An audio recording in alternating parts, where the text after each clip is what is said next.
I mean, I like my male friends who I also work out with to have cakes. Right. And you're like, what?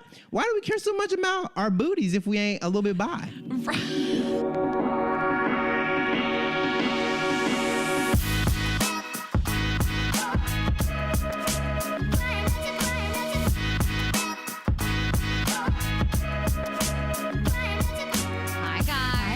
Welcome back to another episode of Girls Gotta Eat. Welcome back. Heat wave. Weather report, it's hot as shit. New York's like, hey, don't use your electricity. We're like, fuck you.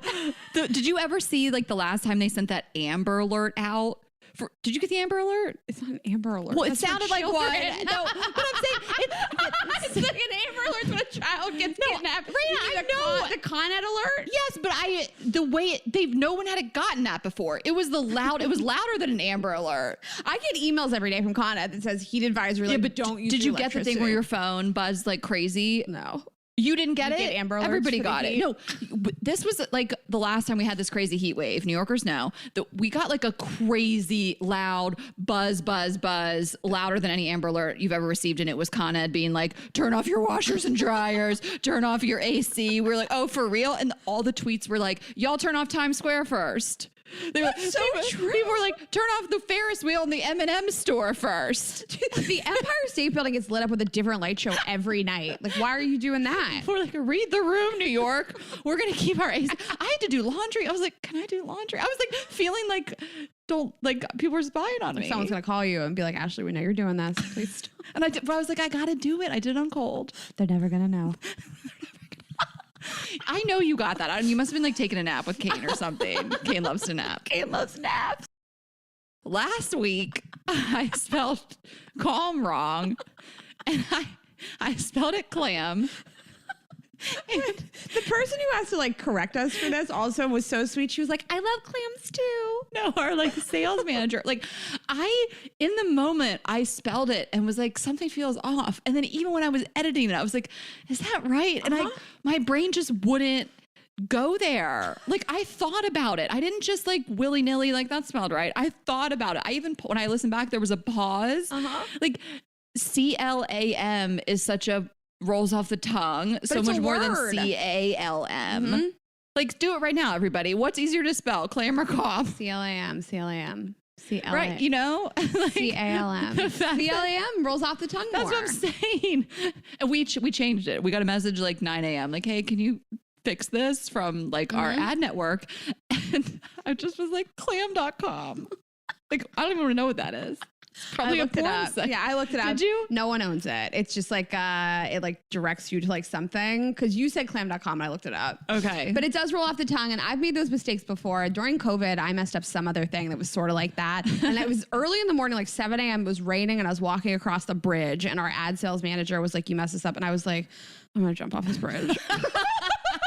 It was like the lowest of the low. I was like quarantined alone. I was seeing like one friend per week. It was 7 a.m. and our sales manager was like, you fucked up. And I was like, I can't handle this. I forget right what now. It was. I wish we could laugh about it. I messed up ads 2 weeks in a row. It's like we hadn't messed up an ad in years. And I messed up it 2 weeks in a row. And I don't remember what it was, but I was like, should I tell Ashley or just jump off this bridge? It was it was a pandemic. What else was I doing besides going back in and doing, you know? Well, I feel like emotions were high. Like we weren't okay. Not you and me, but like individually, like we weren't. I was not all right. Right. I was crying a lot in public. That is so crazy to get bad news on a bridge. And you're like, what if I just went for it? During a pandemic? Yeah, during a pandemic. You're like, I have nothing left to live for. I messed up our whole business. I'm just kidding. It's not funny. I'm not going to jump off a bridge. Oh, I thought you meant fucking up the business. I was like, that's not funny either. None of this is funny. Oh my gosh. Okay, so you guys stormed the store. Oh my God. We released all new merch. You guys went buck wild on the merch. I never knew I said storm the store, but we released. Did you know you said buck wild? Because that feels new. Buck wild. I was trying to think of something to replace with Any storm the excuse store. to bring up buck. I get ya. Bug Fox. But yeah, we released all new merch last week. It's so gorgeous. There's sets, there's tie-dyes, there's embroidery on the sleeves, there's stickers, drinkware, everything. It looks amazing. You guys have been really excited about everything we have. So we're excited that you guys bought it. girlsgotteatpodcast.shop. Yes. And I saw probably the most requests for dog stuff. I'm sitting here literally with my hand on Azul right now. I feel like we should do dog stuff at some point. Next drop. And we have a model. I mean, Azul, did you guys see the photos on the website of Azul? Also, Jeremy was here. Our friend Jeremy was taking all the photos. Yeah. He took more photos of Azul than he did of us. Yeah. When he sent them to us. Like the fact that I ever questioned that Azul would be a Girls Gotta Eat icon.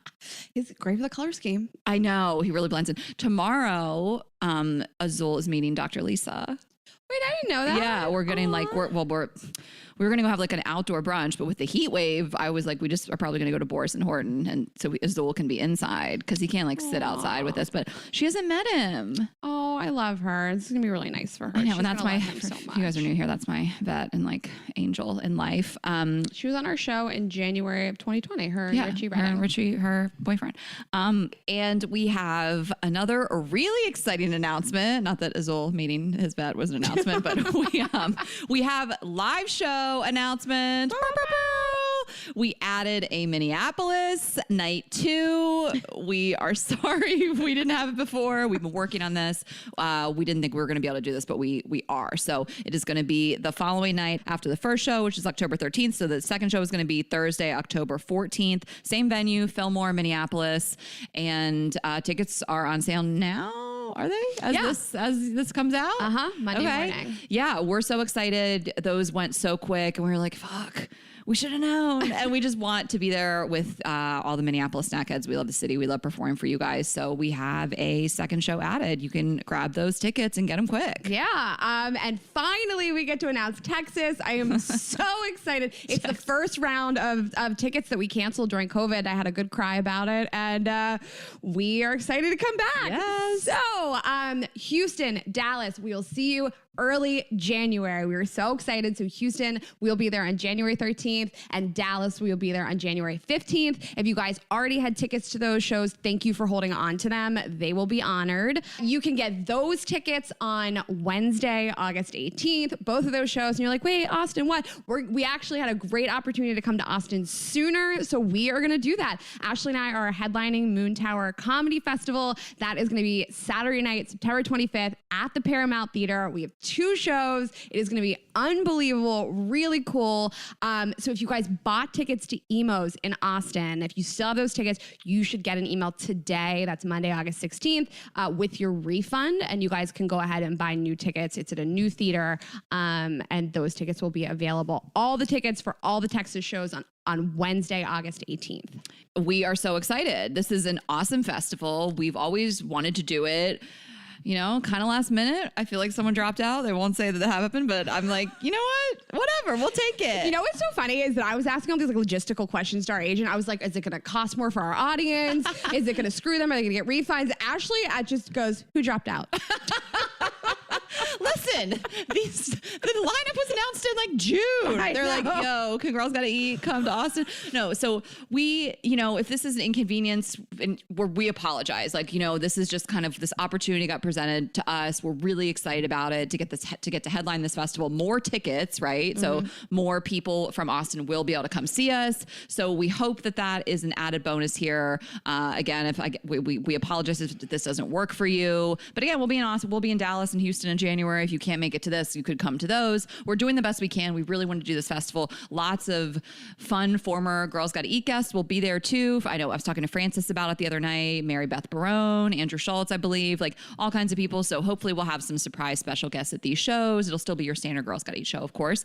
But yeah, we're headlining this festival. I'm super excited about it. Yeah, if you're not from Texas, come down. It'll be a really fun festival in general. Yeah, lots of shows like all throughout the city. Austin's a great city. Obviously, we love it. And there are still tickets left. left in Charlotte. There are a few left as of this moment. Atlanta, there are a few left. Charleston tickets left. We have an amazing opening act we just booked. We're so excited about Charleston. Love the city. Love all these cities. Some tickets left in Phoenix. We have 2 shows in Phoenix in October, and then Cancun, the Just for Laughs Festival, JFL Escapes. There should be tickets of, I don't know. We don't get really info on that, but we'll be there. We'll be in Cancun. We'll be there. And New York and Chicago. So those are our holiday shows. New York is going to be December 5th. Chicago is December 10th. Incredible holiday shows. You guys know we go so ham on these holiday shows. They're different. They're special. We have all these different performances, acts, everything. They're just wild. So get those. I've been meeting girls at my stand-up shows that are coming to those. They're coming to New York. They're coming to Chicago. So those are going to be epic. I rarely use that word, so just trust. And you can get tickets to all of these at girlsgotteatpodcast.com. Yes. And if you guys want to know about this ahead of time, always sign up for a newsletter. We'll send us that ahead of time via the newsletter, and you can get that on our website. There's a pop-up when you log in. Yeah. If you got the newsletter, you already know all this. You already have the Minneapolis tickets. You already have Minneapolis tickets. You're coming to Austin. Listen, if you guys are complaining, you're like, well, they sold out, but you didn't sign up for the newsletter. You're not a newsletter That's on girl. you. Yeah. Get on the newsletter. So that's all there. We cannot wait to come to all these cities, and we're really excited. And we have tour merch. Buy the tour merch. Yeah, get the tour merch. Wear it to the shows. Yeah. Slut it out. Crop the sleeves. Make it a crop top or not. Cozy up with a sweatshirt. I need to stop. In Austin. Yeah, it's like cozy up. a million degrees. And you guys, while we're here, share this show. We haven't asked you to share the show in years. Yeah. Rate, review. Well, only a few nice things to say, but go on iTunes, leave a 5-star. It always helps our show. Follow us on Spotify, and then please share us in your Instagram stories to your friends. How cool is it to help your friends discover amazing content? Yeah. And if there's something your friend is struggling with, like she is not good at, I don't know, taking nudes, or she needs help with her dating profile, or he or she, or whatever. Just, find an episode and be like, I feel like you could use this. Don't like throw shade about it. Don't be like, hey, you seem like your life's in shambles. Maybe what if you were like, it seems like your sucking dick ability is in shambles. Yeah. So I would like to introduce you to this podcast. The number one thing that people tell me when I run into them on the street and stuff is, I discovered you guys during a breakup. A friend recommended you to me during a breakup. So if you have friends that are struggling with that, infidelity, the Esther episode's great. Anything, we have it for you. It's cataloged on our website. And I get asked a lot about, people know that I lost Dewey, my other dog, and people ask me a lot for resources, and we did a whole episode on this. Like, someone just messaged me and she said, my friend just lost her dog. Do you have any advice? And I was like, yeah, we did a whole episode on this. She just was like binging and she hadn't gotten there yet. So that was in February of this year. And it was called like pet loss and grieving. You'll see it. The title is very explanatory, but that is like, I've just gotten a few of those lately, and I direct people that episode. I got a message from a girl I knew in Atlanta, like a casual friend. I haven't seen her or really spoken to her in depth in years. And she's struggling with not wanting children, and her boyfriend, she's divorced, he's divorced, but he wants children. He doesn't have children, and she does not want children. Like, she's like, like me, like us, like doesn't want children. And she's like, I feel like we might have to break up. Like, he keeps telling me like, you'll change your mind. I'm like, whoa.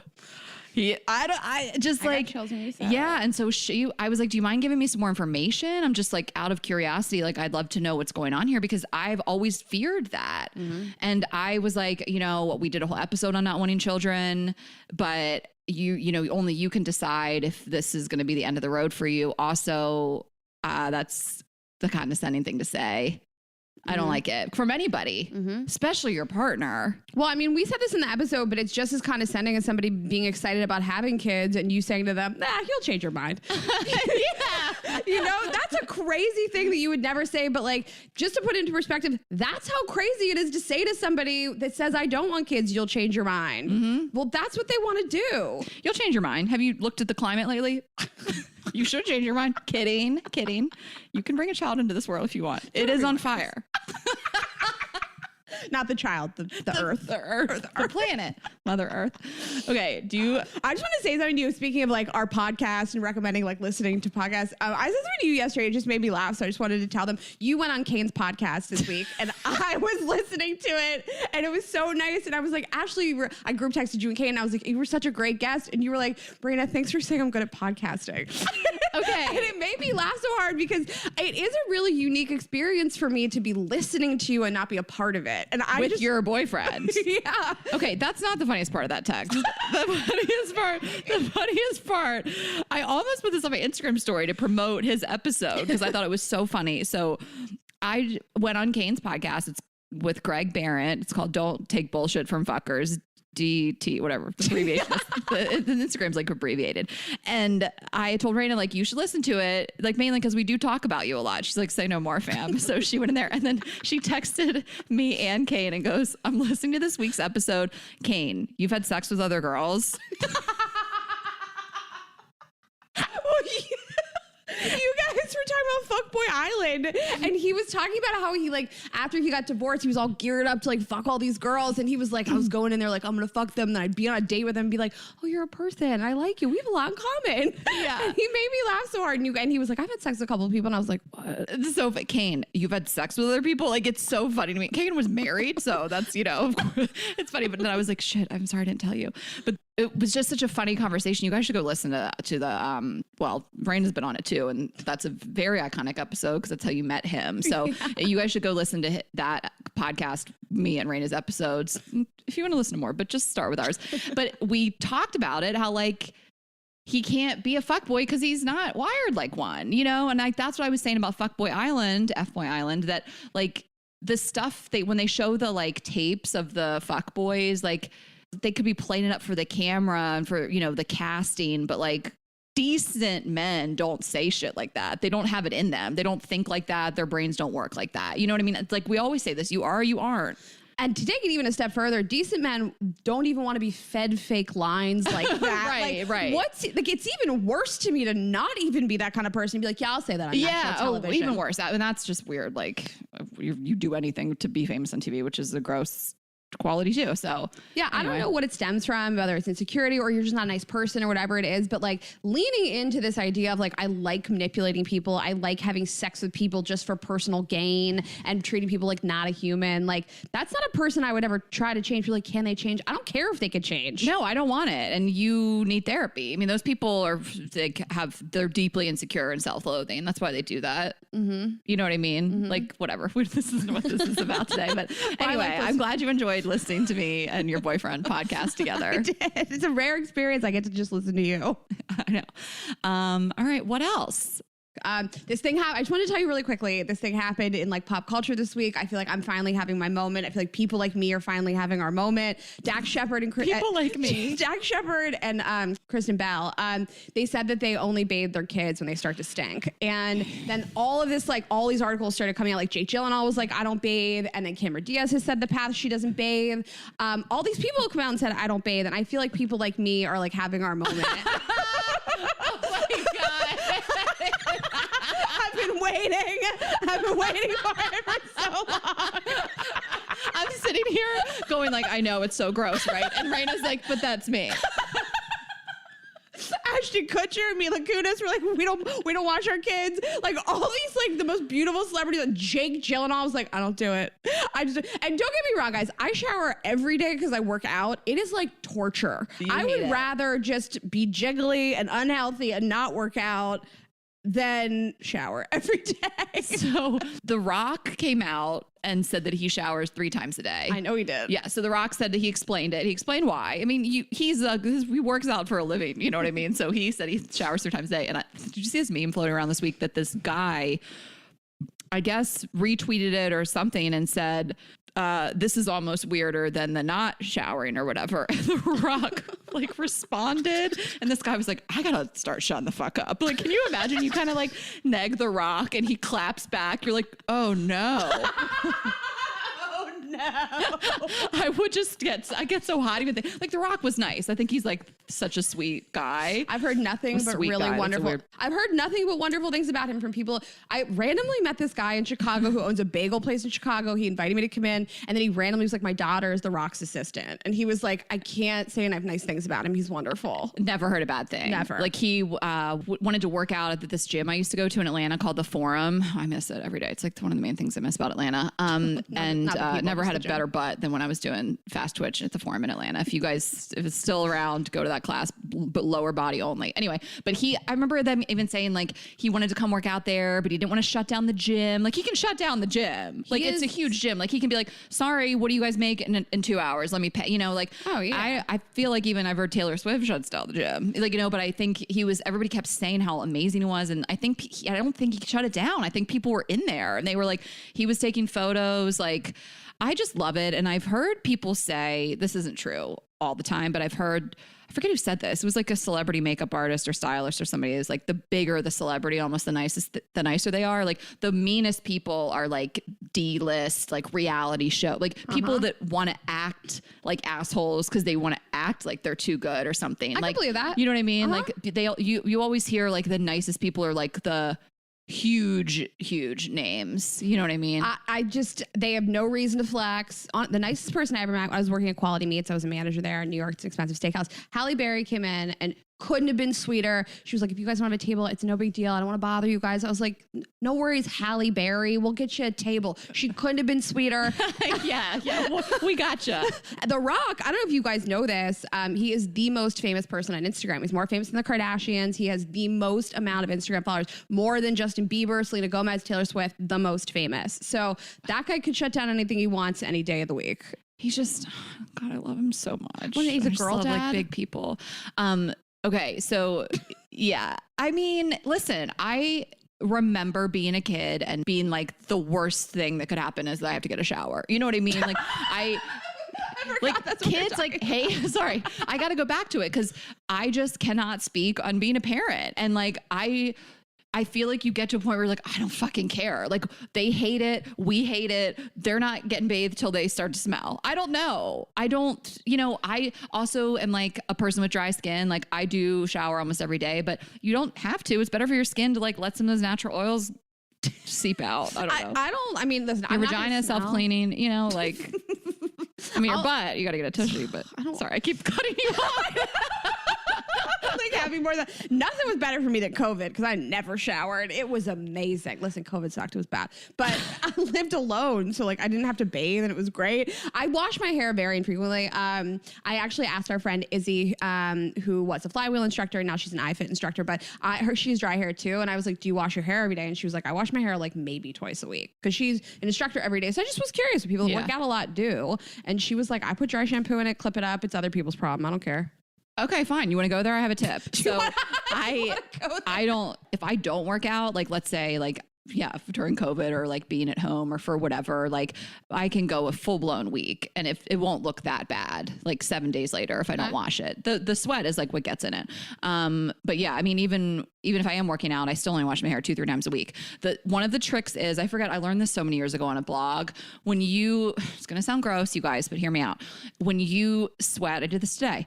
When you sweat and you get sweat in your hair and you're not a person that's going to wash it right then, you should blow dry the sweat dry before you do anything. So, because leaving it wet and sweaty and getting all crinkly. So when I come in from like the Peloton or from hot yoga and my hair is sweaty, I actually blow dry it with my blow dryer till it's dry, like blow dry the sweat. And then like I get in the shower and I pull it up in a scrunchie and like don't wash it. I don't think it's that weird. That's what like people that aren't washing their hair all the time and they sweat, that is like supposedly the trick. That's what works for me. And of course, dry shampoo goes without saying. Your hair looks great and healthy, and I've never smelled like your hair or like had a smell on you. So, I mean, it works. I love that you brought that up. Okay. We're going to do one more thing. We're just going to chat about it. Something that happened to me. And then we'll get into it with our guest today, who is Jay Jurden. We're so excited to have him. But this was something that happened recently to me. Someone slid in my DMs, and people slide in my DMs a lot. Guys, I mean, guys that are hitting on me. And most of them I ignore because they're not good looking. Yeah. But, like, how'd you get here? Every once in a while. And I'm flattered by all of it. Seriously. Like, if it's not something rude or mean, but like, if it's not somebody that I'm like, think is attractive, I'm not going to bother with it. But this guy was cute. Really cute. Yeah. He sounds like a Wes Anderson character. He's like an explorer name. He's very cute. And I was like, whoa, this is rare. And so he basically, I guess, a fan told him and was like, hey, like you have some things in common with this girl. He's like a liberal guy. He's vaxxed, whatever. He told me that. Tall, cute, whatever. But he slid in his message. I don't want to like put this person on blast. I might keep talking to them. Who knows? But his message was kind of like, he opened with like, I don't know what Girls Got Eat is. Or no, he said, I don't know what GGE stands for. But like my friend's a fan, and like kind of the overall tone, he said some funny things. I was like, okay, but was like, I don't know who you are. Right. He said it twice. That was, yeah. And I'm like, all right. And I didn't love it, but was kind of like, but he's cute, and Rayna and I were kind of discussing it. Like, do you like we didn't really love this, like, indifference neg sort of, like, hey, I took the time to follow you and message you, but I don't know who you are and I want to tell you that. Like, okay, I don't know what the show in your bio means, and I want to tell you that too. Yeah, and because that's actually the exact opposite of what I would want if someone was, and vice versa. If I'm going to slide into someone's DMs or they're going to slide into mine, I would like a hey, love what you do kind of thing. Like, why else are you here? It's so much better to compliment someone on what they're doing than like, hey, you're hot. 100%. So we sent it to Jared. Jared Freed. I actually started the text with, hey, Lord. And I said, hello, Lord. Hello, Lord and Savior Jared Freed. And he hated it. Right away. He just was like, I don't like this. Well, and he is coming from a place of he gets that too. You know what I mean? Because I think sometimes girls want to DM him and they want to play cool. Like, I'm not a fan and I don't even know who you are, which is not what to do, everybody. We're just here to tell you and like make this a teachable moment. So Jared was like, no, I don't like it. I hate it. And I was like, what he's on? Jared was like, all right, well, we all kind of were like, well, if I'm going to continue talking to him, he needs to know that I didn't like that. And so I wrote back, I said something like, oh, all these things he had said. I was like, oh, those are all great qualities, but you lost me with the indifference neg, LOL. And he like came back with like an apology. Was like, I'm sorry, that was an awful way to hit you up. A super nice one. And then complimented you. Yeah. He was like, yeah, you're right. That was fucking lame of me. And I'm sorry. And I think you're gorgeous and funny and would love to meet you, basically. You know what I mean? And I was like, okay, wow. Which that's what should happen. This happened before to me. Someone kind of negged me on a dating app. And negging, I hate it. I can deal with like, I love being roasted and joked with. Like, that's like something I love so much, but like a neg from a stranger feels different. And so I'm always down to like put it on blast. And I've had a couple instances, this included, where the guy walks it back and I'm like, then we can go from there. You know what I mean? And I think if someone's like, oh, you're so sensitive, I was just joking, never talk to that person again. 100%. We've talked to you guys a lot about like what to say on dating apps and like whether a person is a notable figure or not. Like starting with any negativity is just always wrong, whether it's a woman messaging a man messaging a woman, or same sex, whatever it is. Whoever you are, starting off with like, I don't know anything about what you do, but like you're hot, or like, I don't want to be negged. I don't enjoy it. I think it starts off the conversation as like you're trying to be funny, but you're like doing it through insulting me or showing that you're like too busy to care about what I have to do. And I don't know you. So all I have are these couple sentences and I'm just going to go, fuck you. I don't like this. Yeah. And I think that this guy was not coming from that. Like, I think he's probably just like, his tone was probably like, my friend said I should talk to you. I'm like this rugged dude. Like, I'm not listening to this. Like yes. And that's why I kind of hit him back with like an LOL. Like, I responded in a light way, but got my point across too. Like, I'm not going to hit someone and be like, real cool way to hit me up, loser. You know what I mean? Like, it was just, and so whatever, like we might chat. I don't know. He doesn't live here. I loved this example. And you said such a great thing. You were like, that guy will never do that again. Yeah. Like, we're all learning. We all have opportunities to teach somebody how to treat us and where our boundaries lay. And like right out of the gate, you were just like, yeah, my boundaries, don't neg me like right out of the gate and act like you're indifferent to what I do. Cause I'm proud of what I do. And yes, I want to share that with somebody. It's exciting to me, and I just think that like, we are always teaching people how to treat us, whether it's the first interaction or the 100th. But like, if all you had said was like, haha, so how are you? Then he would be like, okay, great. This is the dynamic. And I don't love that. I don't want to be treated like that. Right. And like, even going back to speaking to the ladies who is, such a majority of our audience, like, you're going to slide into someone's DMs like, Jared, don't do that. Don't try to play it too cool. Like, I have no idea who you are. Yeah, you do. You do. You're just like it's like it's not. You're first of all, this is a lie. Like, just stop acting like you're too cool and to compliment someone's work. I think actually, like, the complete opposite of that would have been like, and not that he has to, but like if you're gonna message Jared or you or somebody, would have been like, hey, a friend introduced me to you. I had no idea who you were. I listened to a few minutes of an episode. I thought you were like so funny, and I wanted to send you a message. Like, why not compliment somebody and show that you actually like made an effort? Yeah, 100%. That doesn't make you a loser. Yeah, and listen, like, this is not this. I love the guy's response. Like, he, nice. And he's fucking hot. So listen, we'll see. So whoever sent him my way, we might invite him to a show. We're not going to tell you which one. To a show. Yeah, maybe it's Charleston. No, I'm just trying to sell some Charleston tickets. We're just trying to sell those tickets. The Charleston security guard that I was fucking, he moved the keys. I can't even we can't get him there. We'll find another security guard to hit on during the show. We probably shouldn't just like fly your ex in. You floated it to me though. Yeah. Well, what would happen? I don't like him, so we would just have a full roast on stage. Let's do it. I got plenty of miles. You have more miles. I have so many fucking miles.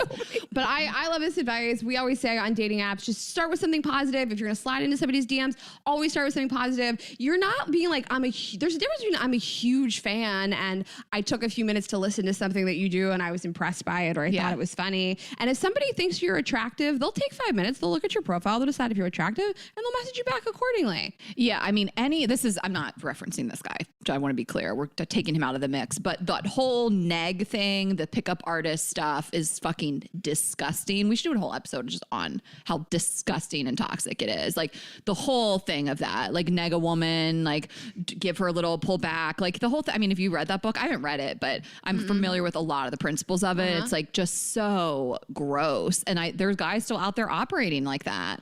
Yeah, and I think when I was like younger, no offense to people that are younger, but like before I like was able to name the behavior, it probably would have worked on me a little bit better. And it's just I just want you to think that I'm cool and successful and smart and fun, and that's all I'm interested in. If you don't think that, we don't have to date each other. Ew, I'm all set. Yeah.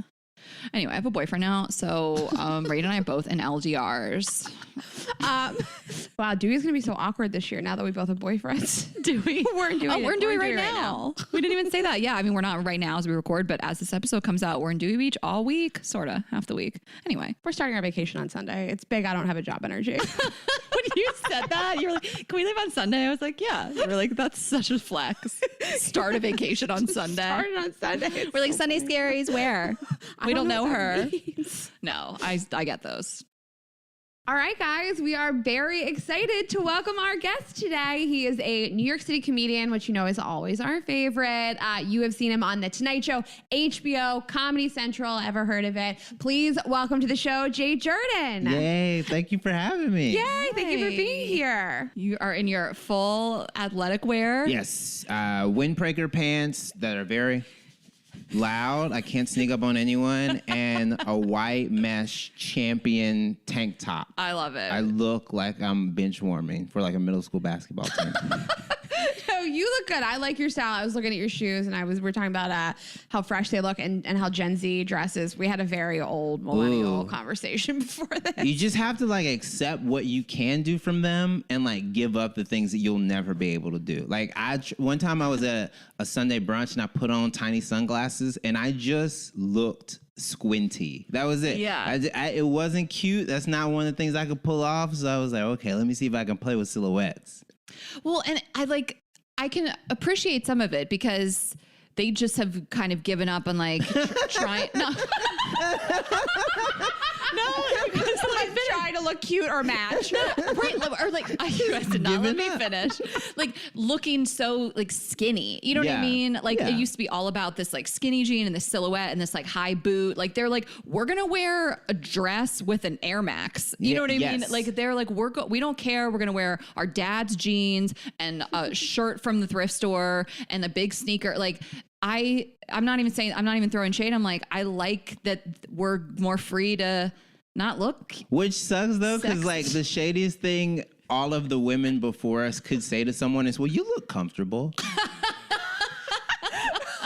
That is so They look comfortable. Right? And, like they have a pair of the baggiest black Jenko jeans. It looks like you look comfortable and like you spent $1 on your outfit. But like that, but because we grew up with people using that as like a barb and an insult, they've like completely taken it and go, no, I do look comfortable. That's the point. In myself. And you're like, oh my God, you're right. I'm so happy that you have the opportunity to play with these things, and I'm not mad at all. I'm very happy for you. And you get to kiss boys early? Great. Yeah, I'm very happy for y'all. It's so true saying that the comfortable used to be an insult, because like how many years did I spend going out being so physically uncomfortable every moment just to look hot to some like asshole named Chad? But like what the craziest thing to me is like a sexy, tight fucking bandage dress with a sneaker. It looks like you came home from the club and then had to go walk your dog. But that's how they like. It looks like you weren't supposed to be doing that. Yeah, but that's what they do. I am respecting it. The first time I saw Mary Beth Roan, she hosted a show in a lime green like skin tight dress with like a sneaker. That was kind of one of the first times, this was years ago, that I saw it down. I was like, guys, I remember the day. It was the day we interviewed Hannah Berner. It was in June of 2019. I still remember June 2019. The look struck me because it was a ruched up neon green dress with like a pair of like big chunky sneakers. Yeah, I remember when the chunky sneakers hit New York in waves. Do you remember when like people were just like stomping down First Avenue? And you were like, girl, dino stompers, where are you headed? Yeah. Like I remember also being like a bit self-conscious because so many guys were like, when the girls get tall, what's happening? These girls are getting pretty tall. I don't like in their this. sneakers. Yeah. I like my whole childhood was being self-conscious about my giant feet. So like I had to wear a like little sneaker. Like I feel like I can't go back. And I was just no Converse ever for you, right? Well, just the big clunky dad sneaker. Like they would make my feet look so much bigger. Yeah, no Converse. I had to do that really high top, real tight to the foot Reebok, black to minimize. Like I was having meltdowns in shoe stores. My dad would come home and like looking like he had just been beat up on the street, and he was like, I can't take her shoe shopping anymore. He went to Ward, famous footwear. I was in 6th grade with a size 10 foot. That is crazy. It was like an escalation though, because it was like forces like the uptowns, and then they started to get dirty, and then they started to get chunky, and then the Filas because of the Balenciaga influence, and then now it's like anything. And now sometimes you'll be like, what is that? They'll be like, I don't know. You don't find your shoes on the street like all the cool kids? You'll be like, no, I did not find my shoes on the street. Or they'll be like, oh, so your shoes match? What are you, 30? And you're like, I am. You're like, I need the same arch. I can't be out here. I have spent decades having it ingrained in me that I have to match and be tailored and fitted and spend a bunch of money on clothing. And now every one of those rules is out the door. They're like, look like dog shit. It's sexy. And thank y'all, though. Thank y'all. This is not us complaining. This is us being like, well, damn. Well, I don't have to match anymore. I love it. I wear sweatshorts and like giant chunky sneakers every day. But everyone who's older than us will get mad at us, but they won't get mad at them. Like one time I one time I was like, oh, let me put on like something a bit oversized. And someone was like, Jay, is that like a sleep shirt? And I was like, stop, don't say that. Y'all know about sleep shirts. Like, she's like, I thought this was cool. I was playing with frame. I was trying to, I thought this was like a hot couture. Okay, thanks. Right. How do y'all feel about boy sneaker culture like becoming like crazy? Like it's always been like crazy like in urban settings, but now like, like there's some casual dudes like, you don't care about sneakers. And like, no, I know about sneakers. And you're like, no, you don't. Why are you pretending? Well, I don't know. Like, I'm not so in tune, but I feel like I know if something looks like it's not good. Yeah. Like I feel like I can appreciate a guy that takes care in his like footwear. I don't care at all. I gotta tell you, my ex dragged me to the Brooklyn Museum for a sneaker exhibit, and I was like, this is the worst day of my life. Yeah, but would you date a guy like in a flip flop? No, I mean, if you said to me like somebody that cares not about fashion at all or a lot about fashion, I'll pick a lot about fashion, I guess. Or like Kane, who just lets me tell him what to put on his body. Yeah. And that goes both ways. Like I ask him, how do I look? What should I wear? But I don't want a flip flop or a cargo short. There are some fellas out here flipping and flopping. So, okay, and this is going to be a great transition, Jay, because speaking of if you never really lived in the South or went to school in the South or whatever, I feel like if you grew up here, probably New York City, Philly, whatever, you were probably like, didn't understand a flip flop on a man, like wearing them out, not at the beach or the pool, like to go out. But for us, boys would put on dress khakis. It was a game day. They're wearing a dress shirt and a rainbow sandal. A rainbow sandal was the highest standard of sandal too. There were lower tier sandals, and not sandals that are strapped, not Tevas. We're talking about like flip-flops. Thongs. Rainbow. Not the like shower shoes that just go over the foot, but a slide. A slide. Okay, guys, I don't know about this at all. Okay, so you are from Mississippi, Yes. and you went to school in Alabama, just to tell everybody about you. Okay, so tell me about the rainbow flop. What is that? Okay, so whenever you go to like a big football school in the South, like I went to Ole Miss in Alabama and Ashley went to Clemson. So you know that there are like certain uniforms that even whatever you were wearing in high school, your first month there, you're like, oh, I gotta change. Yes, I never heard of a rainbow sandal. I gotta change myself.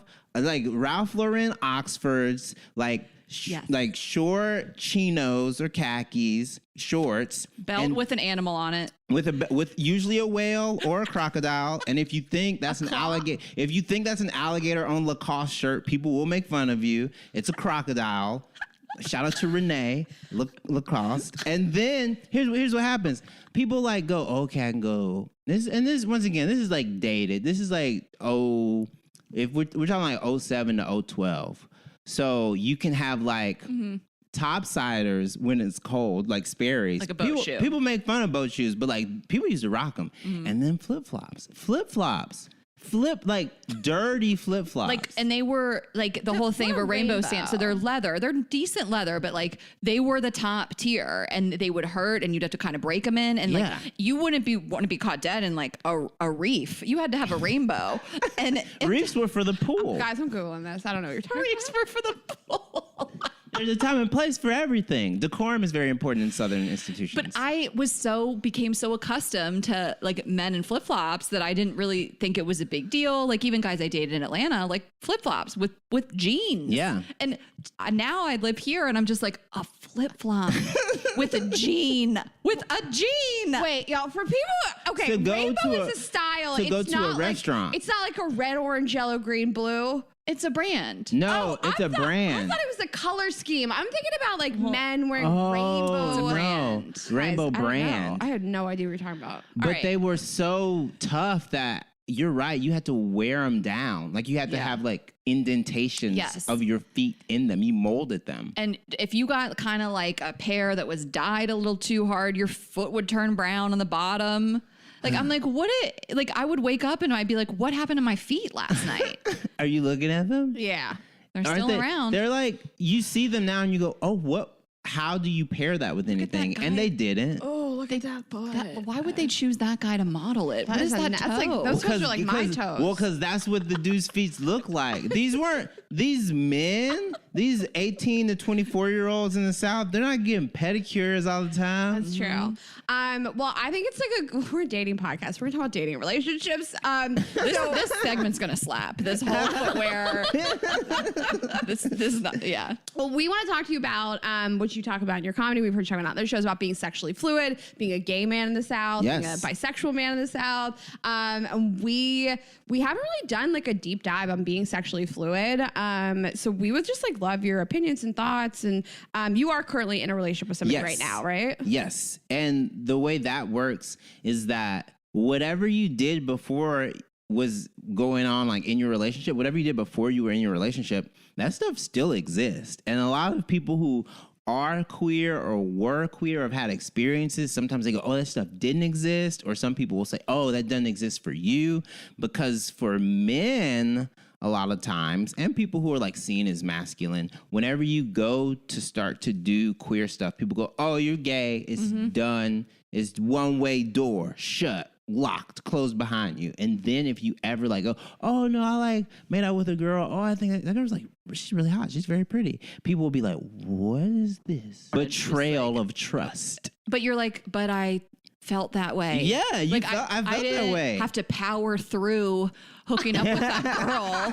Like, what do you're like, I liked it. Yeah, I didn't get in trouble in high school for being out late with girls just so I could be like, see, Mom, I'm an amazing actor. No, it was like... Right. And it wasn't even like one of those things where it's like it's compulsory heterosexual behavior, which sometimes can happen for people who are queer and know they will never want to hook up with a person of the opposite sex. But in high school, they're like, oh, I have friends that are butch, hardcore lesbians, and they'll be like, you want to see my prom photo? I'll be like, I'm going to laugh. But like those people who are like subjected to those kind of rules, it's a little bit different for me because I was always like, oh, this is interesting, and also this is interesting. Mm-hmm. I have like a wide range of interests, both like academically, socially, and sexually. Well, it's like we always see this on the show that like people are dynamic, they can have different interests. People are dynamic and they have different sexual interests if they feel like it. None of us are one way all the time, right? 100% of the way. And I very much believe sexuality is a large spectrum. You can be very close to heterosexual or close to homosexual or close to the middle, but like nobody is one thing all the time, always. And if they so hardcore try to convince you that they're probably a little gay. And, or worse, on the other end, there is like a deep level of like male homosexuality that starts to like approach but never reach misogyny when they're like, women are terrible. Okay, women shouldn't even be in here. All right, women should be quiet. Wait a minute, where do we get what? Time out, hold on. Women should be a size 0 and shut up. You're like, whoa, how do we get here? You sound like your dad who kicked you out. That's like, what's going on?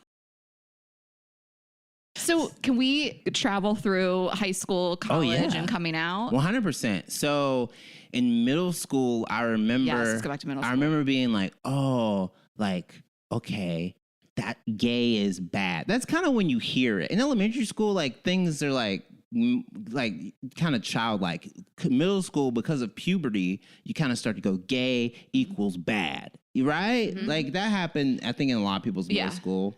I grew up in the North in a Jewish family, so a little bit less of that. But I think that you're just, you understand sexuality a little more. But even like with peer groups, like if you're around anyone your age, it's like gay. Oh, that's bad. That's foreign. That's crazy and weird. For people in our 30s, absolutely, especially in the South. It's a cardinal sin. Yeah, not only is it a cardinal sin, you're like, how could you even, what? And you start to hear people say like, that's gay. To describe something negatively constantly around so much so that Hillary Duff had to tell us not to on NBC infomercials. And so then like I had crushes in middle school, but they were never crushes on boys because I didn't even know how to articulate that. I would have crushes on girls. And then at one point I remember seeing a guy and I was like, oh, that guy's so cool. And for, I want to say like the next 10 years, like a guy being cool, a guy being like really like charming. That was my coded way of being like, oh, that guy's like attractive. And even like an objectively attractive guy, you could be like, oh, that guy's so cool. I want to be like that guy. A new guy would come. I remember one time like in high school, a new guy came to our school and I was like, man, this new guy, y'all, he's like pretty cool. And everyone's like, so? And I was like, we should like find out what he does. Like, what's up with him? What do his parents do? We don't know anything about him. And they're like, we don't care. And I was like, well, that's not very hospitable. We're supposed to let this new kid know that we could be nice at this school. And then I started having like really close relationships with girls in non-romantic ways. Like I had like one of my good friends in high school, Michelle, like we like bonded just because we were both like doing theater and we were both like kind of like silly, and she could always make me laugh, I could always make her laugh, but she would even like defend me because that in high school, that's when like people would be like, oh well, Jay's not trying to hook up with those girls all the time, Jay's gay. But I had like girlfriends in high school, but anytime you weren't like a ravenous, kind of like almost dangerous sexual being in some high schools, they're like, that's kind of gay. You'd be like, because I didn't touch this person without their permission. Right. That is so interesting that like people start to categorize you if you can be the kind of man that could just have female friends that you're not trying to have sex with, that they see that as being like weak or gay. That's really interesting. Well, it happened because so many people were trying to overcompensate for the lack of sex that we were all having. Right. Every guy was like, man, you know I'm fucking. And I was like, well, you need to be studying. because we have a world history quiz, and I don't know the difference between Norway, Sweden, and Finland. So let's figure it out. And they're like, well, you're gay. Yeah, and it's like, well, I know Denmark's over here, and he's like, back to the pussy. And you're like, I really am worried about these Scandinavian countries, my man. Like, we might get in trouble. And so like that's the kind of stuff I was experiencing. Even in high school, we like read the Picture of Dorian Gray, and like I remember our instructor, our teacher, Miss Williams, she like had to talk about Oscar Wilde and like buggery charges and what it meant to be like gay in the Victorian period, and everyone was like, "Oh, we're talking about a gay author." And like looking back on it, I'm like, "Oh yeah, the one gay author ever." Right. Like it's like so weird that back then. So like I never had any expressed homosexual desire in high school, and then I worked at Abercrombie my last 2 years of high school. Of course you did. Looking And I had like my first crush on a boy named Shane, who was like super gay. He was out, he was gay. He was out? Okay. And I was like, what is this? And like, we never hooked up, but he was one of those guys that I was like, that guy's gay and like kind of handsome. Like, what's going on here? Mm-hmm. I didn't know they could do that. He's in the mall. Like, I was, They could just go out public. yeah, I was like, he's around kids and stuff. Wow. Wait, is this in Mississippi? Yeah, this is in Mississippi. Okay. I'm like, you just like, oh wow, okay. I'm gonna go like eat some pizza with him. What's up, Shane? He's just like talking back to me. Just out in the world. In the food court. And you'd be like, can I ask you something? You be kissing boys? Oh, he said yes. Whoa. That's what's up. And then I had a general manager who would come in every now and then who was a mean gay. Shane was like hot and kind of like, Shane was hot, blonde, young, nice, which I was like. You just described my type. I was like, gay people. Minus. I was like, gay people can be nice. Shane, I don't think he's doing this right. And then I met Roy, and I was like, he's doing it. He was a mean big gay, lost weight, would come in and be like, this is wrong. And at Abercrombie, you'd be like, yeah. Because you could get in trouble. Right. And so that was my last 2 years of high school. And so like I kind of like had like a crush on him. It was my first, I remember being like, oh, this is a crush. Okay. But I had like best friends in high school that I was like, looking back on it, I'm like, do I have a crush on them? Why do all my exes look like my two best friends from high school? Like that's something crazy I look back on. Do you feel like even at that age you were aware that you were like sexually attracted to men? I was aware that like sexual taboos were like kind of hot. You know, that age where if you see anyone's butt in any movie, you're like, ooh, it's a butt. That's a butt. Yeah. A boob. Oh my God. Someone's butt. Yeah. Were you hooking up with girls? Hooking up with girls liking in it. cars, liking it. Yeah. I had there was this one girl. So my first prom date, she was a cheerleader. Then I was such a little piece of shit because like she was in the dance department, I was in the theater department, and so we went to prom together. And that following year, I like start secretly hooking up in between classes with one of her fellow cheerleaders, but only in like my car or her car whenever we would go places in between classes. And I was like, oh man, that was just so bad. We can't do it. And then she had a boyfriend at a different school. And then like that was also the year where like all the boys, this happened in y'all's high school, all the boys were like, we're gonna go hit on girls. And everyone's like, okay. And we're like at a different high school. And everyone's like, oh no, you're breaking the rule. And like all the girls at our school were like, they're not prettier than us. And I was like, oh my God. But they don't know that we're pieces of shit. So maybe y'all need to start to hit on guys at other high schools because we're sick of y'all. We've seen y'all since middle school. I mean, I like dated this guy, I say that loosely, but was like seen hooking up with this dude from a different high school and he was so hot. I felt like the coolest girl. I was seen. And then I just started to be like, I don't date guys from this high school probably anymore. have the amount of social currency you can get when someone's like, oh, will you? I saw you kissing someone. Yeah. Like I'm like, yeah, I'm dating Trent from Dover High. Like it was just like here. He was like, what? Yes, he doesn't go here. But I thought he worked at the mall too. He worked at Strawbridge's. That's a deep cut. And I was like, I'm so amazing. No, that's how it was also in Pittsburgh when if you dated a boy from Central Catholic, they were like a little bit bad. Ooh. They were good at football. And if you were like fucking a guy, he doesn't go here. He goes to another school. Like that was pretty cool. And then it also made the guys at your school want you more because they'd be like, well, I mean, he ain't here. He ain't here. But like we were having full on adulterous affairs in high school because I grew up during the era of Laguna Beach. So anything that happened in high school was supposed to be like the map for the rest of your life. Like we're the generation of the first promposal. Like we made shit important early. Mm-hmm. Yeah. We were like, oh, this means something. Yeah. So I lost my virginity in high school, but I didn't have a lot of sex. I like had sex with 2 people in high school, both of them were girls. And then I went to college and I started doing theater. And it was the first time I like even flirted with guys. Like I remember being like, oh, cause like Facebook Messenger, you could Facebook message people. And that's when it started. Cause I was in theater. Right, it's like private. Yeah. Private. I was around other queer people and I was like, oh shit. Could I do this? And I flirted with like a guy once and we like kissed in like costuming class, and I like remember kissing him in like the wardrobe like kind of like department that we were in. And I was like, what am I doing? What is going on? It's the same guy like hooked up with him once, and it was at his apartment, and I was like, don't close the door because people are gonna think we're in here doing gay shit. And he would like had to remind me, he was like, but we kind of are.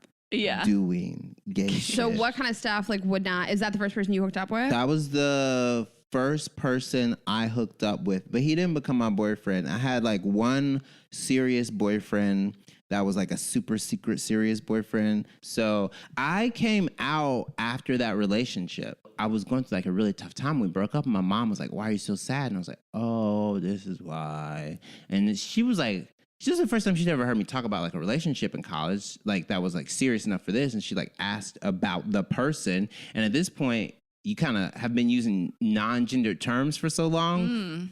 You kind of have to be like, well, this guy, and then it's like, boom.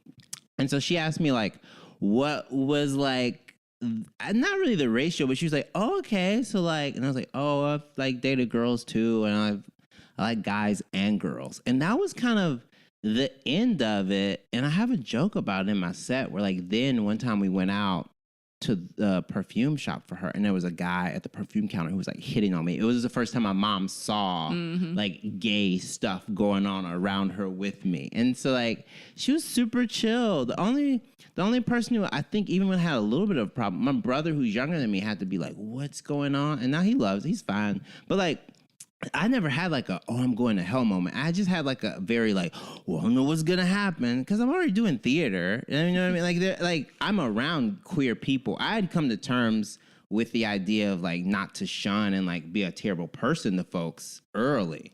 So did you, when you came out, did you know what the rest of your life would look like? And what does it look like? I mean, you're in this long relationship now, but you said you've dated girls. Is your relationship kind of open? Like, I'd love to hear about kind of where you're at now. So I didn't know I was going to be dating my current partner for as long as I was because I was going off to grad school.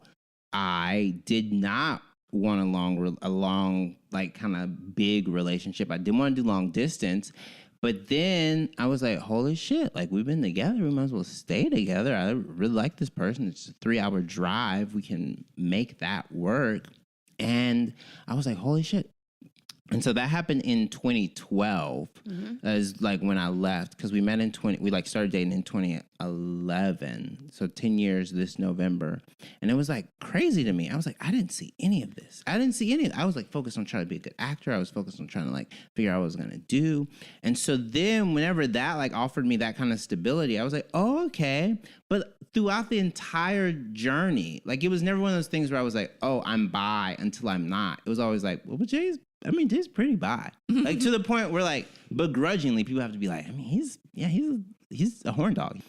So I knew I'd like want to have a relationship, but I didn't know if it was going to be with a guy or with a girl. And like, it just happened to be with a guy who's like feminine and like sometimes plays with gender choices. But like, it was one of those things that like really blew me away because I was like, wow. And so when we moved here, we were open for a little bit. Just because as people who had been together for so long and as people who loved each other and lived together and like cultivated a life together, there was never a point where I was going to be like, if you kiss someone, I'm breaking up with you. That's it. Like, I'm like, I've seen you kiss people. So currently we're not open, but that is primarily because we do have like a third partner. We have like a throuple. What? Yeah. We haven't even. I didn't want to. This should have been the whole thing. I didn't want to spoil that because he's in LA right now. But that's like our relationship is like a closed equilateral triangle right now. Okay. Like we're all each other's boyfriends because people be like, "Are they boyfriends?" Wait, and you just deal with them. what? This sounds incredible. This is amazing. I need to wrap up one thought you had from before, and then really we need to get fun. to this. This sounds like a blast. Well, my rule is like, I know so many straight couples and just couples in general that will be like, have like a repeat guest for some threesomes. And I'm like, y'all, that's starting to look like you enjoy all of that. So if y'all enjoy all of that, why not? And I was on tour. I was going to go on tour a lot in 2019, 2018. And I just like, I did not feel bad at all about him having someone that he truly deeply cared about and dating them while I'm not here. And I just like, I was like, oh, this is what works. This is what works. So that's what the current situation is. Okay, what Okay. you have to ask a burning question. I do just too. wanted to wrap up. Do it. I just wanted to wrap up a thought from before because you said that like your boyfriend he identifies as gay, right? Yeah, he identifies as gay. Does he have a the answer could just be no, but like I know people always want everybody to define themselves. Are you gay? Are you Yeah. straight? Or like, does he have a problem with you not defining it, or has it never come up ever? Doesn't matter. He is so chill about it, in part because, and I say this as a person who doesn't have a degree in it, but if you accept that gender isn't completely fixed, then you inherently accept that sexuality isn't completely fixed. And like people will toggle with both of those in whatever way they feel comfortable. So if someone was like, oh, I don't believe you're bi because you're only hooking up with a guy, then what happens when I as a bi person hook up with a trans woman and you go, oh, well, okay, what happens when I hook up with a non-binary person? Like, what happens when I hook, like, so the minute you start to be like, these are the hard and set rules, there's so many external factors that break those. So he was never like, you have to pick, you have to be gay with me. Cause like our relationship is gay. We have a candelabra. It's a queer space. Like there's never gonna be a day where I'm like, I need you to be butch around my friends. Like he went to Ole Miss. His dad's a huge Auburn fan. He's an Auburn fan in some games, which is tough, I guess.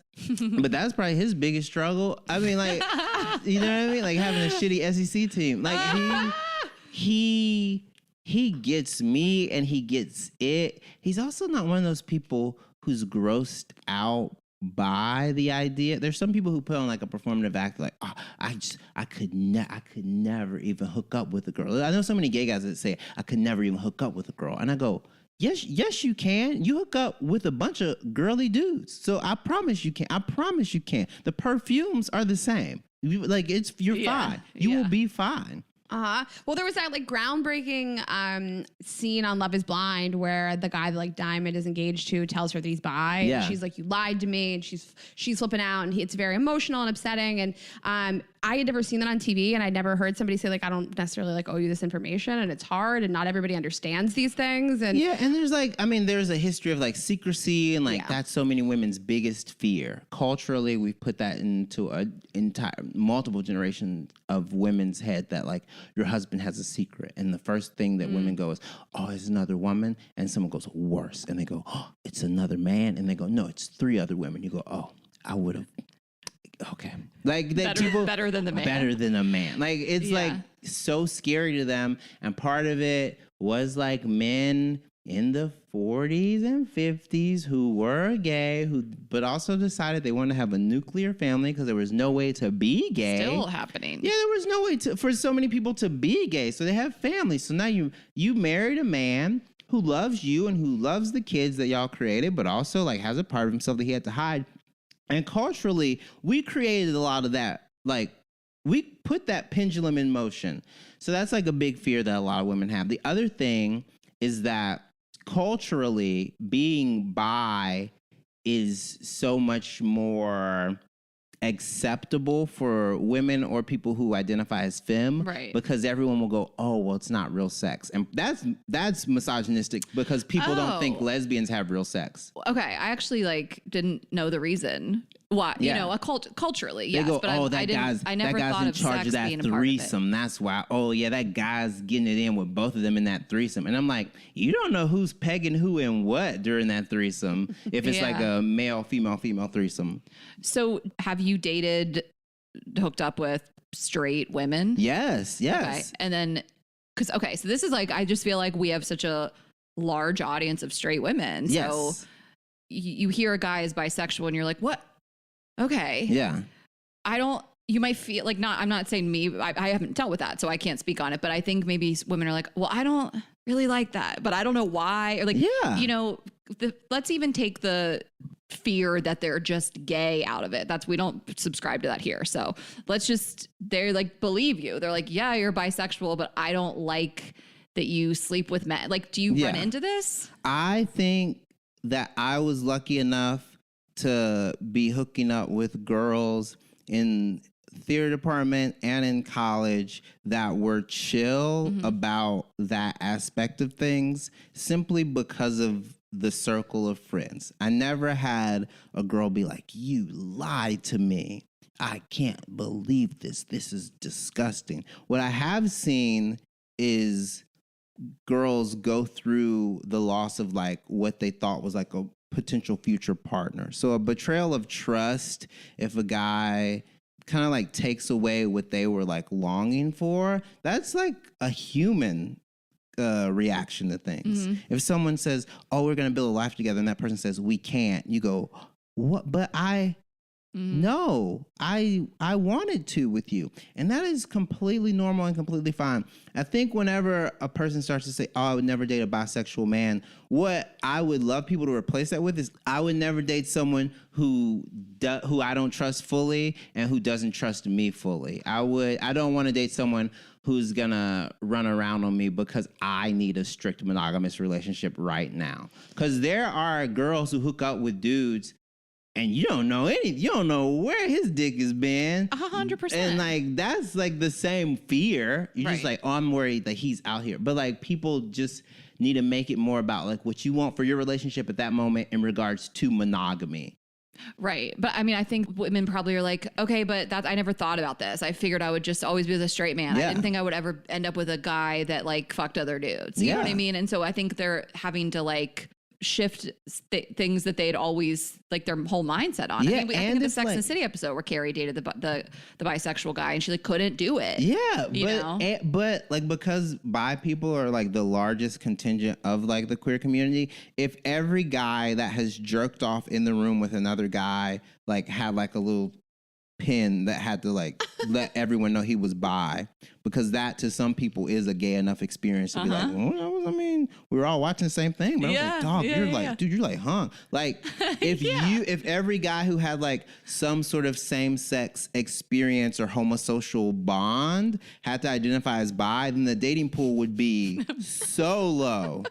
If every girl knew that figuring out even what you're into or figuring out what looks good as a man on other men is like rooted in like a bit of a desire to be them, but also be seen as them the same way women see them, but also you're like, oh, that guy's hot. That's all rooted in like the very complex like POV of sexuality. Right. So I think it's like, it's hard. The more you expand the idea of bisexuality, the harder it is to say, I would never. Right. Well, yeah, I mean, it's not fair. I mean, I'm the first person to say, like, I masturbate to women and I fuck men. Yeah. So that's a complex thing, but like, that's what I'm like and that's what I like. Yeah. So like, it's not, I don't identify as bisexual. I identify as a straight heterosexual woman. I date men. I masturbate to women. And if I ever met a woman and I was attracted to her, I wouldn't stop myself from exploring it. Well, and I think the problem is like you're not bi, you're gay. Yes. So, because I mean, think of, I know people like, there's still families I can think of in the South, let's just say, that dad's definitely gay. The dad's not only definitely gay, the dad is like hilarious and miserable. And he also has like 2 spinoff shows on USA. Like there's so many, even if he's not gay, his cultural like mores and his interaction with the world. Because you're not what you do in the bedroom, usually to most people, because if that was the case, you know what everyone really does. You are how you interact with the world and what they perceive and what actions you put out there. So like you're right. There's so many dads looking back on it in the South. I'm like, oh, that dad, he's super gay. Just like behaviorally. You're right. Like if you look back on it, you go, oh, but what stops people is like the fear of rejection 100%. and the fear that you'll never find anyone. Like bisexuals, like in like culturally, like we're just supposed to be like kind of slutty experiences for people and never like settle down. You're always supposed to be like the third in someone's, you're always supposed to be like a unicorn for a couple, or you're supposed to be like this like terrible person who's a vector for disease, or you're supposed to be like a girl at sleepaway camp just one time. You know what I mean? Like there are all these conditional rules to being bisexual. Well, and of course it would be a non-pleasant experience for women, and tons of women have dealt with this, to be with a man who is a gay man who is just using you as a cover-up. So so I think that all of the fears come from the stigma that bisexuality isn't real and that it's just fake on the way to gay. So a woman that's like, you're bisexual, they think, I don't want to be a beard. Like, I don't want to, I want, and it's not true. So that's why I love having you here today. And I love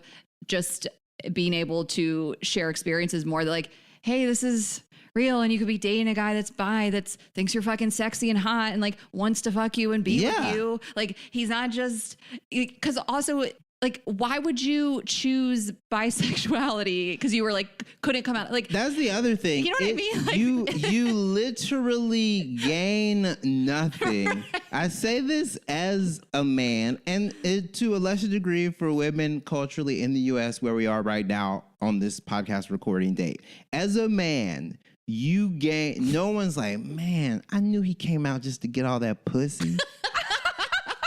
I knew he bragged about sucking dick so all those girls would like hit on him. Man, that's a genius move. That is 4D universal level chess. Wow. I'm gonna start lying about sucking dick. And then it doesn't work for that guy. It's like, shut up, queer. And we're like, whoa, I thought y'all were gonna like this. And everyone's like, no.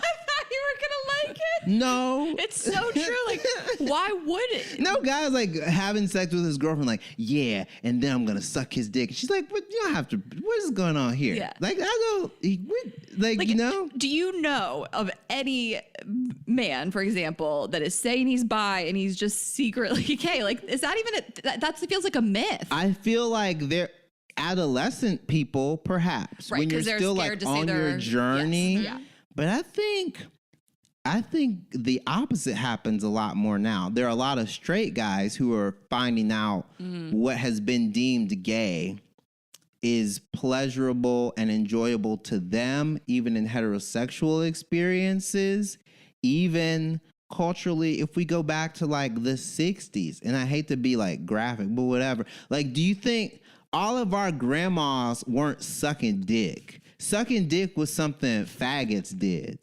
You know what I mean? Like, sodomy laws were there for a reason, because there was like the way you were supposed to have good old fashioned missionary American baby producing sex. And now, like, butt stuff for both parties, oral for both parties, toys for both parties. Like, that stuff lived in a much queerer and gayer space historically. I think the fear probably from like straight women dating a quote unquote bisexual man is he's going to cheat on me with anybody of both sexes. Yeah, and honestly, like your partner can cheat on you with anybody. They can also become a crackhead. They can also rob you. Like, there's a million terrible things somebody could do to you. The horrible hypotheticals of like, what this man will do to like break my heart in publicly embarrass me.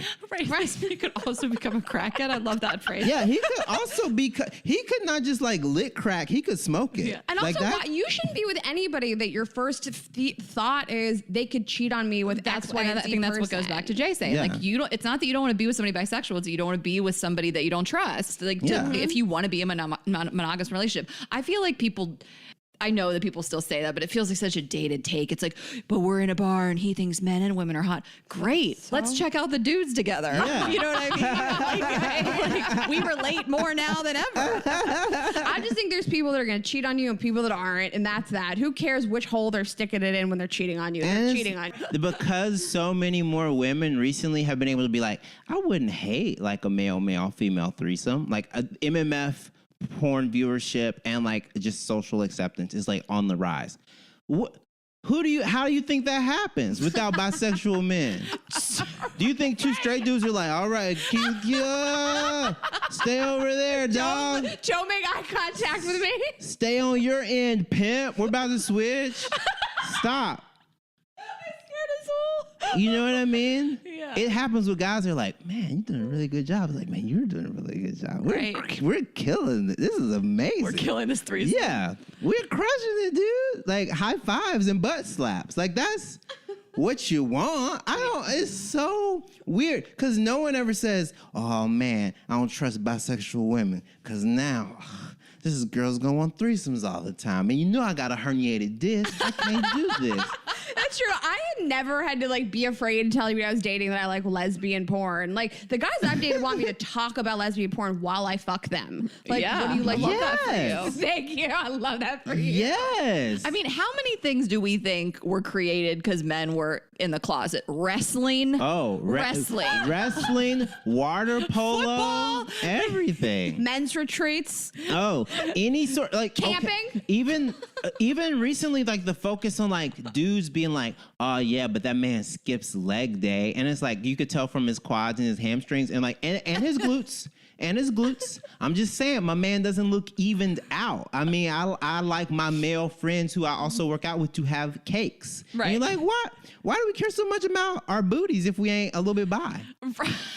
That's the quote. You remember the trend that happened when like dudes were like laying on their stomach? This happened on TikTok, and they would roll like a 45-pound barbell over each other, and if it didn't stop at the butt, that person like wasn't as cool as the rest of his friends. Yeah. Like we're celebrating, and it's definitely younger kids, we're celebrating like caked up men. We got a commercial dedicated to hockey butt. Like we have to start to understand male bisexuality is not only valid, it's kind of like super honest and cool. I love it. I mean, it's such a shift because I go back to Sex and the City where Carrie's like, I just can't. You know, like we've come so far since that. And we won't have much longer with you. We're going to wrap up. But I would love to talk about the throuple a little bit more. Oh, yeah. Because I just feel like...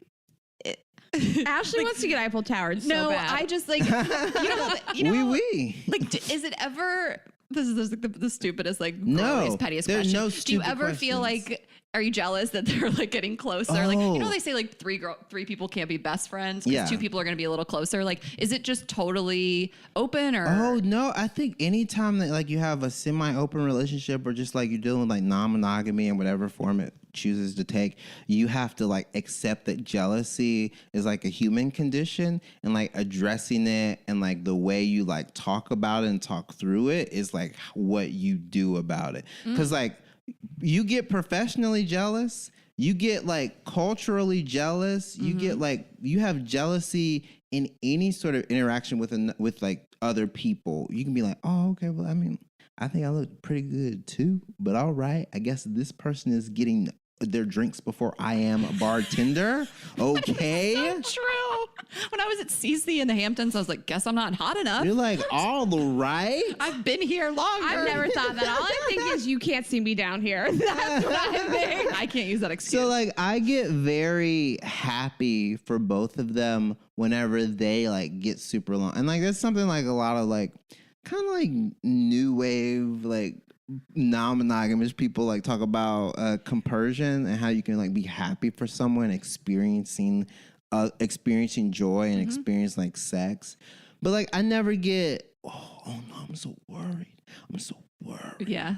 I'm so like it just because I know both of whenever you like actually hang out with people together a lot, that like dispels. If it's like always you going off on secret dates, like those kind of super open relationships, that kind of jealousy, you start to be like, okay, well, how do you handle that? For a reason. Yeah, because they're gone. Yeah. But like if it's the three of y'all eating like in a restaurant and like everyone's having a good time, first off, the server is like, another 3 times. Okay, great. But like, it's like, you don't get mad. You kind of are like, oh, okay, I'm so happy. So that's been my experience. But there have definitely been moments where like they're close. Oh, they're close about this. We're close about this. We're closer about this. Like my 2 partners, they have so many things that they can talk about because of their corporate jobs.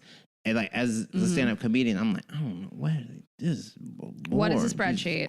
Yeah. Slack. I just got on Slack this past year. I was like, okay, like, geez, what are you talking about? But there's so many things that I was happy to see them connect about. And it was like, it took a long time for that to even be like a defined relationship. Like, it wasn't like, oh, we got throuple from the jump. Like, if anyone who wants to get in a throuple, it's like a long process, I say, because your relationship has to be so structurally and foundationally sound. Right. It was not like falling over and it needed this other thing to prop it up. This other thing like beautified the space and made it even like, and brought the room together. Like, I right? That metaphor. That is a great piece of advice. Somebody else gave us that piece of advice a couple years ago also, that like the best time to open your relationship is not when things are bad, it's when things are really good. And that like a lot of people defer to open relationships when they're like, I'm trying to, I think this will fix it. And it's actually, I mean, every couple is totally different, but I like this idea that like when it's super solid is when you can be like, I feel confident and less jealous. Yeah. Let's think about someone else now. And like, you still have your rules for those people. You still have like your rules for that primary kind of first partner that will never go away.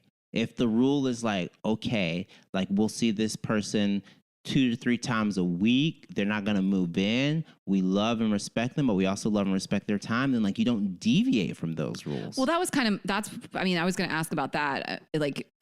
You guys live together. You've been together for 10 years. So naturally you're kind of the core. So and he doesn't live here. No. So does he date too? I mean, he is allowed to. He doesn't currently now because he's like kind of back and forth between LA and New York. Mm-hmm. But if he came to us and was like, oh, I really like this guy, I want to go on more dates with him, I'd be like, yes, please. Yeah. Because if you are in a relationship and you start saying mine to everything about everyone, like you're a megalomaniac. Mm-hmm.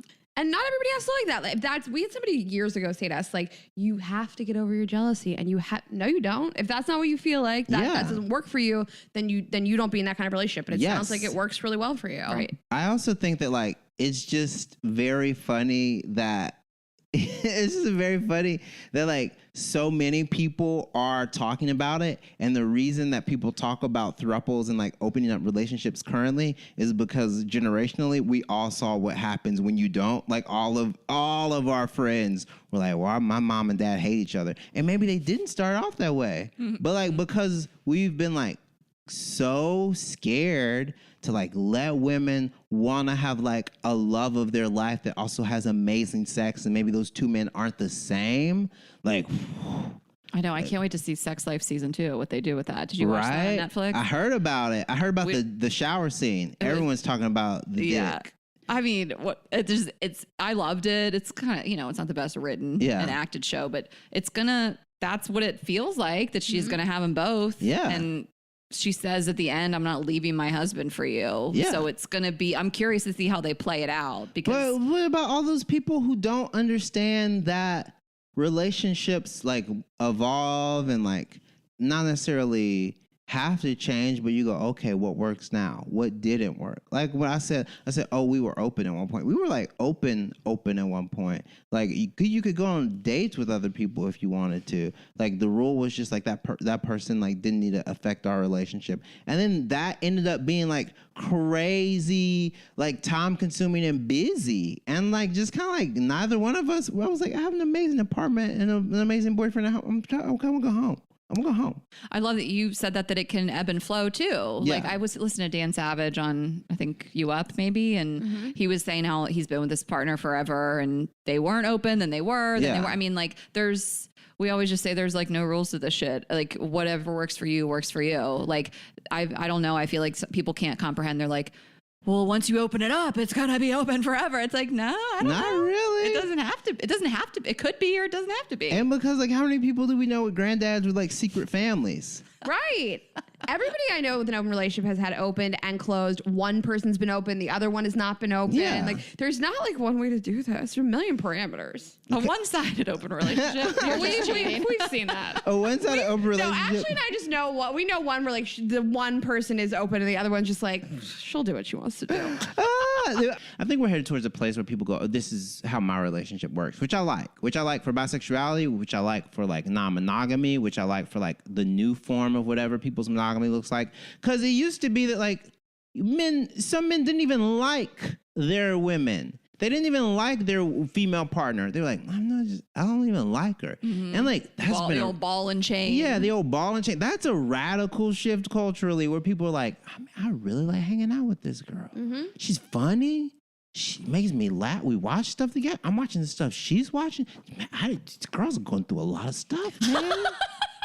That was whenever my homeboys was like, man, these girls, they going through a lot of stuff.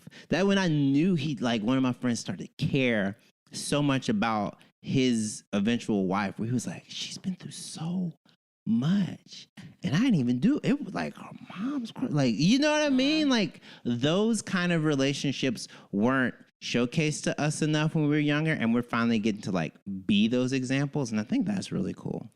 I love that. I love that. That feels like a good place to stop. That's a great way to wrap it up. So we can turn the air back on. It's so hot here. I'm dripping and I'm so wet. Jay. I want Jay to start glistening. I'm just waiting for him to have like a little glisten. That's what I'm looking for. That's and because so many like bi people are like kind of super sexy icons you hold up. That's another thing. Like male strippers exist like in a culture of like bisexuality, because like there's some male strippers that perform for women, like in those strip shows, like maybe at the very end you see the outline or like a dick comes out, but there's so many male strippers that go, I'm performing for whoever. Mm-hmm. Well, and I mean, so many there's so many male strippers that perform at gay male clubs that are straight, but probably just bi. Yeah. I mean, you're doing sex pretty work. Gay stuff. You're doing gay sex work. Yeah. Like my friend dated a male stripper who worked at Swingin' Richards in Atlanta. Swingin' Richards. They don't want women in there.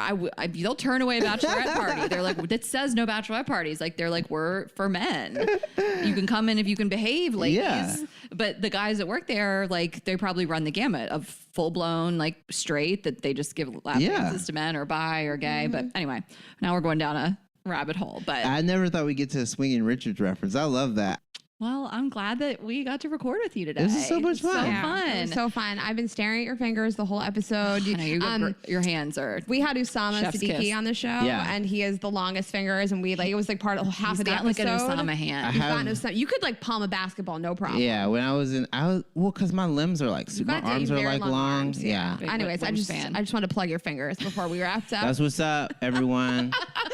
Well, Jay, everybody's going to find you and obviously like know where you perform in New York and your Instagram and everything. So tell everybody everything. You can find me online. I'm on Twitter. I'm on Instagram. I'm on TikTok, even though like they do not like me there. Like I got one video taken down. I was like, that's not. The minute you get a video taken down on TikTok, you're like, this isn't bad. I can't get in trouble for saying this here.